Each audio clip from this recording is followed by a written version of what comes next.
तर नमस्कार मित्रांनो, स्वागत आहे तुमचं बिग बॉस मराठी सीझन 5च्या या नवीन प्रोमोमध्ये तुमचं स्वागत आहे. तर मी आहे गणेश आणि मी आहे अशोक. तर मित्रांनो, या नवीन प्रोमोमध्ये आपल्याला बघायला मिळालं की आपले धनंजय दादा आहे ती निकीची एकदम फिरकी घेताना बघतोय. ॲक्शन मोडमध्ये आलेले आहेत आणि त्यांच्या त्या जुन्या आपल्या ज्या आपण व्हिडिओजमध्ये त्यांना बघतो त्याच्या मोडमध्ये आलेले आहेत. आणि त्याच्यामध्ये निकीचं आपल्याला एक सत्य माहिती पडलं की तिच्याकडं 70 ते 80 प्रकारचे लिपस्टिक आहे. अगं बाबू, एवढे कुठं लिपस्टिक असतात वय? हा, तू बिग बॉस मध्ये आली का बाई? ती सकाळ दुपार संध्याकाळ नुसते लिपस्टिकच बदलत असते.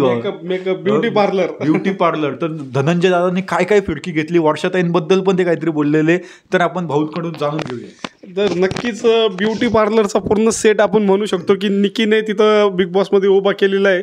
आणि दीपी दादांनी त्यांच्या एकदम आपल्या ग्रामीण शैलीमध्ये, कोल्हापुरी शैलीमध्ये तिची फिरकी घेतलेली आहे, तिची मजा घेतलेली आहे. ते तिने तिचे लिपस्टिक दाखवलेले आहेत की किती 70-80 प्रकारच्या लिपस्टिक. तर दादा म्हणले तू मागचा आठवडा हा तुमचा ह्याच्यामध्ये भांडणात गाजवलेला आहे, ह्यावेळेस तुमचा मेकअपमध्ये तुम्ही गाजवा. तर एकमेकींना वर्षाताई आणि तुमचं पटत नाही आहे तर तुम्ही एकमेकींना ह्या लिपस्टिक फक्त फेकून आणा, दुसरं काहीच करू नका. ह्याच्यामध्ये तुमचा अख्खा आठवडा निघून जाईल.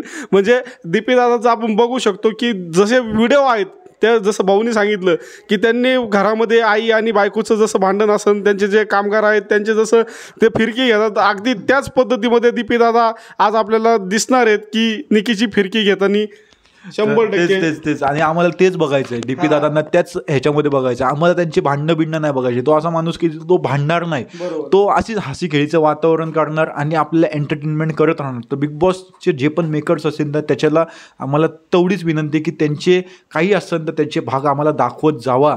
तर जे पण फॅन्स असतील डीपी दादाचे, ओनली डीपी दादा खाली कमेंट करा. जय हिंद, जय महाराष्ट्र मित्रांनो.